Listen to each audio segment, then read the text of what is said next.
Drama serial रहमत जिसमें परिशे जब अनाया से बिहेव करती है तो देखकर दिल को सुकून मिलता है कि वाकई ये वो हीरोइन नहीं है जो रो धोकर अपने हालात दूसरे के सपुर्द कर देगी, बल्कि ये तो छीन कर अपना हक लेना जानती है।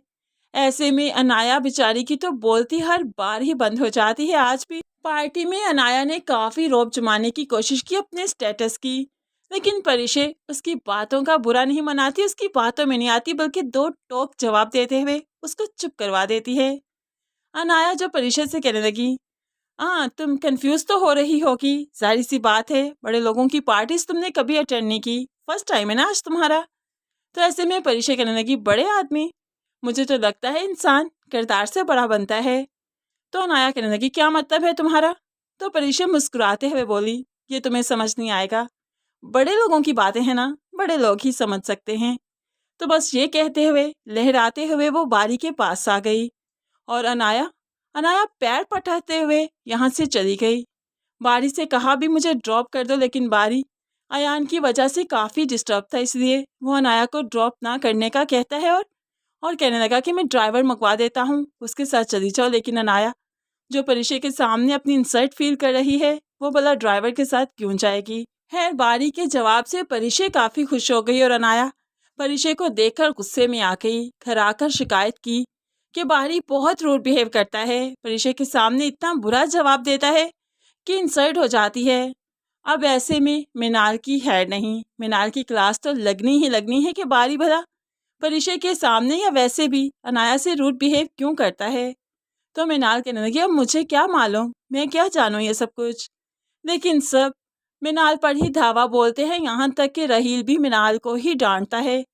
और इनाया इसी तरह से ही तो बारी की बदतमीजियों का, परिशे की बदतमीजियों का जवाब देने वाली है कि वो मिनाल को ही रहील की ज़िंदगी से निकाल बाहर कर देगी।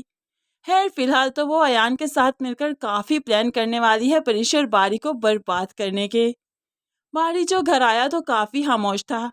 तो परिशे कहने लगी, क्या हुआ बारी, रास्ते में भी खामोश थे, कोई बात नहीं की, और अभी भी क्या कहा था अयान ने, क्या बात हुई, मुझे भी तो बताएं।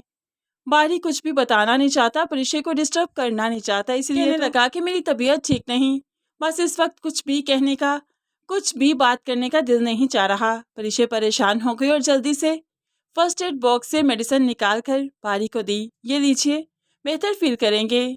कोई इतनी केयर कर रहा है, इतनी फिक्र कर रहा है।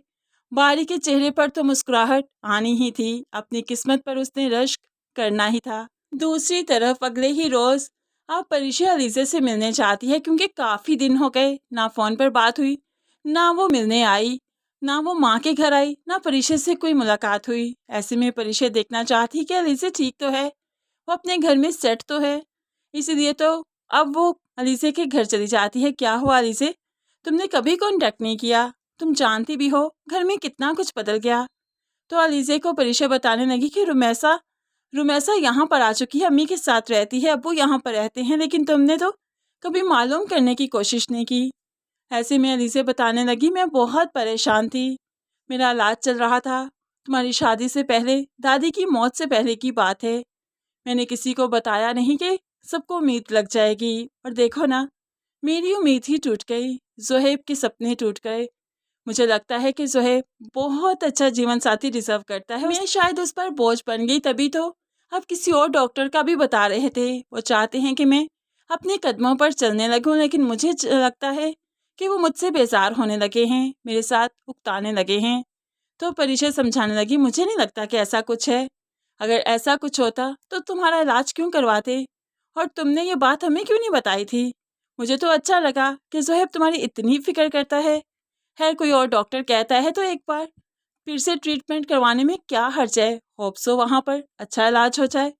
तो यहाँ पर अब अलीज़े बताने लगी कि 30% चांसेस हैं, और इस डॉक्टर ने 90% चांसेस बताए थे, तो कोई उम्मीद मुझे तो नज़र नहीं आती। तो परिशे बताने लगी कि अक्सर 1% से काम हो जाता है, ये तो फिर 30% है। तुम ज़ुहैब को नाउम्मीद मत करो, तुम उसके साथ इलाज करवाने जाओ, जहाँ वो लेकर जाता है तुम्हें जाना चाहिए। तो ऐसे में अलीज़ा कहने लगी, मुझे लगता है वो मुझसे बेजार हो रहा है। तो परिशे समझाने लगी, नहीं, हमने सिर्फ अब्बू को देखा है, मर्द के रूप में हमें लगता है सब अबू जैसे हैं, लेकिन ऐसा नहीं। देखो ना, सुहेब तुमसे कितनी मोहब्बत करता है और बारी मुझसे। हर मर्द डिफरेंट है, हर मर्द का नजरिया डिफरेंट है। तुम सुहेब को अबू की कैटेगरी में रखकर मत जज करो। मोहब्बत की कदर करो। अगर वो इस हाल में भी तुम्हें चाहता है तो तुम्हें तो उसकी बहुत कदर करनी चाहिए। और देखना देखना मुझे लगता है कि जिस कदर वो तुम्हें चाहता है, जितने यकीन के साथ तुम्हारा इलाज करवा रहा है, तुम में ज़रूर बेहतरी आएगी और इंशाल्लाह ऐसा ही होगा। अब अलीज़े को परीशे ने तसल्ली दी तो अलीज़े इलाज करवाने के लिए तैयार हो जाएगी। फ्रेंड्स, इन शॉर्ट ड्रामे को काफ़ी ड्रैग किया जा रहा है। वही सीन, वही एपिसोड्स, वही सारी सिचुएशंस, वाक़यात, हालात, सब कुछ वही है। सिर्फ एपिसोड नंबर चेंज कर दिया जा रहा है। क्या कहते हैं आप इस बारे में? क्या आप भी इस ड्रामे से बोर होते जा रहे हैं या नहीं? ज़रूर कमेंट्स में बताइएगा। मज़ीद वीडियोज़ के लिए चैनल को सब्सक्राइब कीजिए। अल्लाह हाफ़िज़।